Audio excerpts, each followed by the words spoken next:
Republican House Speaker John Boehner today gave his big speech on the economy at the Economic Club of Washington, D.C., perhaps in part so he could do some name-dropping about where he was. This building's named in memory of former President Ronald Reagan. Drink! First page of the speech, name check for Ronald Reagan.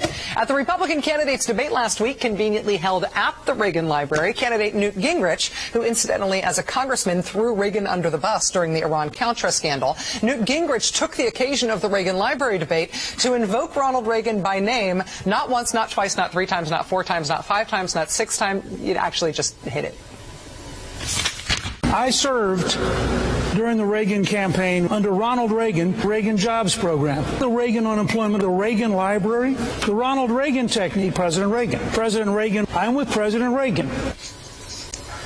But it's not just Mr. Gingrich. This is just what it's like to run for any Republican office now. You have to light a Reagan candle and incant Reagan, Reagan, Reagan. You have to give speeches in buildings named Reagan. You have to propose a policy named Reagan. You should consider a pet or a child named Reagan, maybe?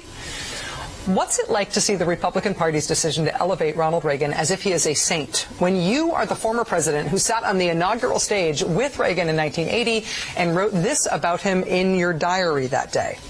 On the day President Reagan was inaugurated, President Carter wrote this, quote, "I consider him to be an affable and decent man. His life seems to be governed by a few anecdotes and vignettes that he has memorized. He doesn't seem to like to listen, he doesn't seem to listen when anybody talks to him."